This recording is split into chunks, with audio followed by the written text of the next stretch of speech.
Next हम लोग क्या देखेंगे, कैरेक्टरिस्टिक्स, एंटीसाइक्लोन्स की क्या क्या विशेषताएं हैं। ठीक है, एंटीसाइक्लोन्स में जनरली होता क्या है। अच्छा, तो इसके पहले वीडियो में हम लोग देखे हैं कि एंटीसाइक्लोन्स विश्व में कहाँ कहाँ पर आते हैं।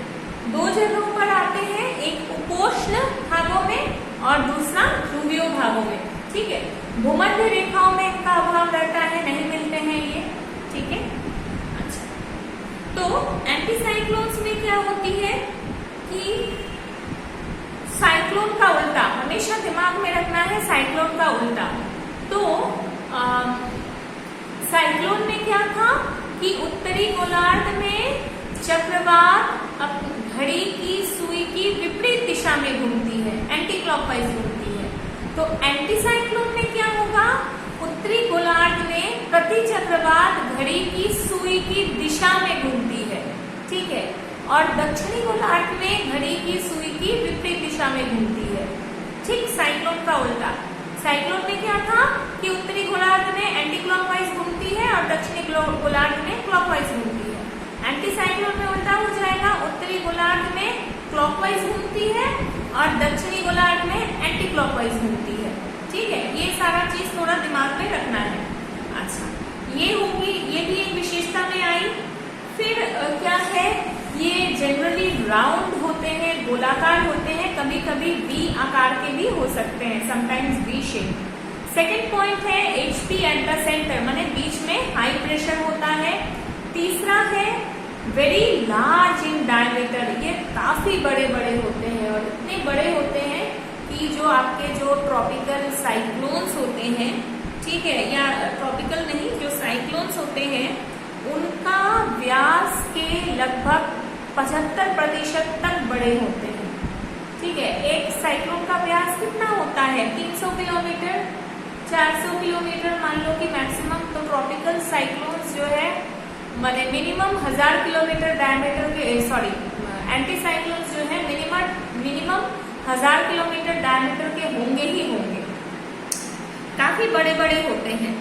ठीक है, अच्छा, नेक्स्ट है speed is 30 to 35 kilometre per hour, क्योंकि मैंने पहले ही कहा था कि इसमें प्रेशर ग्रेडियंट काफी कम है।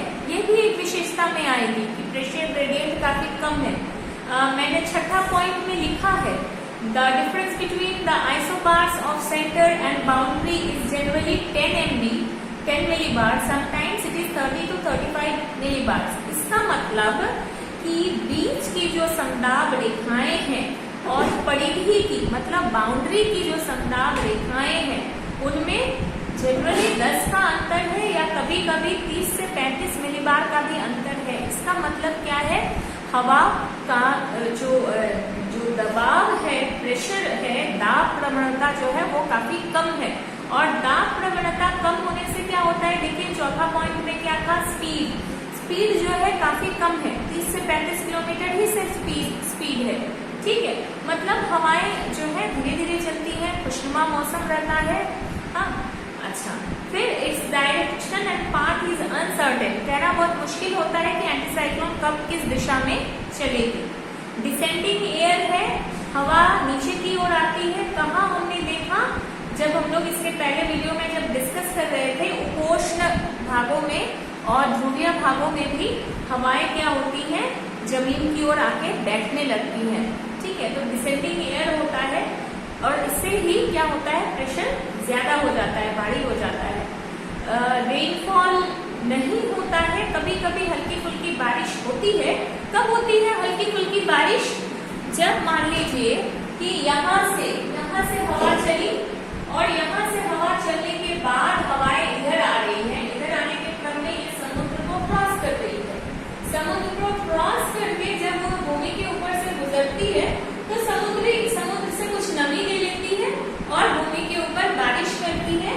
लेकिन वह बारिश कैसी होती है, हल्की फुल्की बारिश होती है, बहुत तेज बारिश जैसे साइक्लोन्स में होता है उस तरह की बारिश नहीं होती है।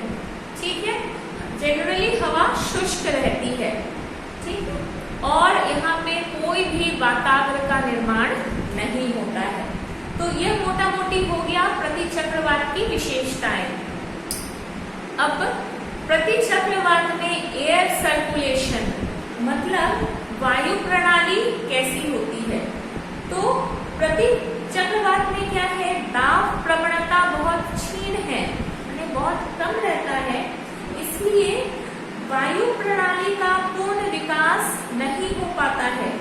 और मुख्य रूप से वायु की सामान्य प्रणाली कैसी होती है, डाइवर्जेंस होती है, डाइवर्जेंस, अपसारी। डाइवर्जेंस माने होता है अपसारी, मतलब हवा जो है केंद्र से बाहर की ओर जाती है। जैसे हम लोग क्या क्या करते हैं ना, कभी जैसे एक धागा में एक छोटा सा पत्थर बांध के घुमाते हैं और पत्थर अगर छूट जाए तो क्या होगा, दूर जाके गिरेगा।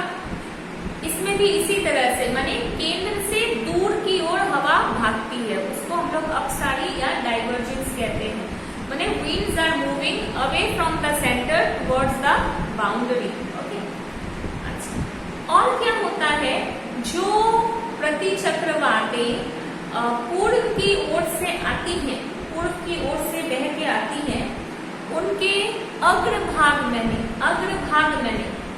माने रियर एज में, अग्रभाग में हवाएं माने सामने के भाग में हवाएं पश्चिम की ओर मुड़ी होती है, घूमी होती है, माने हवाओं की दिशा पश्चिम की ओर होती है और पीछे की ओर हवाओं की दिशाएं पूर्व की ओर होती है।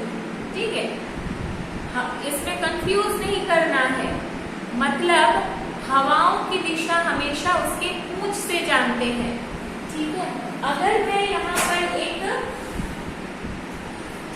ऐसा बनाऊं और ऐसा दे दूं और पूछूं कि यह हवा की दिशा क्या है, आप लोग झट से उत्तर देंगे कि यह उत्तर है और यह पूर्व है इधर, तो हवा की दिशा उत्तर पूर्व है, तो ये गलत हो जाएगा। हवा की दिशा क्या है, ये दक्षिण है और ये पश्चिम है, तो हवा की दिशा है दक्षिण पश्चिम, तो हवा दक्षिण पश्चिम से उत्तर पूर्व की ओर जा रही है। ठीक है, इस तरह से हम लोग हवा की दिशा को जानते हैं। इसको हम लोग कहते हैं the direction of the wind is always known by its tail. पूंछ से हवा की दिशा को जानेंगे। तो जो चक्रवातें पूर्व से चल के आती हैं, पूर्व की ओर से आने वाली प्रति चक्रवात। ठीक है, जब भी मैं चक्रवात बोलूं please pardon me, forgive me, वो चक्रवात बोलते बोलते हैबिट हो गया है, प्रति चक्रवात होगा। ठीक है, तो anti cyclones which are coming from the east, they have their front part, the winds in the front part and in the westerly direction. उनका डायरेक्शन क्या होता है, वेस्ट होता है, और पीछे की हवाओं का डायरेक्शन पूर्व की ओर होता है। ठीक है,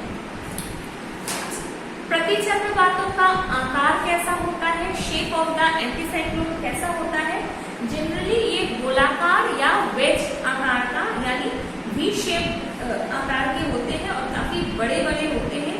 कभी कभी ये इतने बड़े होते हैं कि इनका डायमीटर जो है 9000 किलोमीटर तक भी हो सकता है, काफी बड़े होते हैं। ठीक है, और प्रति चक्रवातों की लंबाई तथा चौड़ाई में विशेष अंतर नहीं होते हैं, माने मोटा मोटी या गोल गोल होते हैं। ठीक है, और शीतोष्ण कटिबंधीय प्रति चक्रवात माने जो टेम्परेट एरियाज के प्रति चक्रवात है, ठीक है, वो तो और बड़े बड़े होते हैं। ठीक है, और इतने बड़े होते हैं कि आधे संयुक्त राज्य अमेरिका पर उन्हीं का राज होता है, और संयुक्त राज्य अमेरिका के मौसम को प्रति चक्रवात जो है काफी अधिक प्रभावित करता है। प्रति चक्रवात के कारण ही वहां पर वर्षा नहीं होती है। ठीक है, वहां पर प्रति चक्रवात के कारण जो है वर्षा नहीं होती है, और कभी कभी प्रति चक्रवात के कारण जो है तो यूएसए में प्रति चक्रवात कहाँ से आएगा, जनरली आपका ध्रुव की ओर से चलने वाली जो प्रति चक्रवातें हैं वो आएंगी, तो टेम्परेचर काफी कम हो जाता है, स्नोफॉल वगैरह भी होता है कभी कभी। प्रति चक्रवात का तापमान, प्रति चक्रवात का तापमान दो तरह का हो सकता है। जो आपका ध्रुवीय भाग से जो आने वाली प्रति चक्रवातें हैं उनसे तापमान बहुत अधिक गिर जाता है, ठंडी हो जाती है वायु और शुष्क हो जाता है। ठीक है, जबकि माने शीतकाल में तो इनके द्वारा शीत लहरें उत्पन्न हो जाती हैं।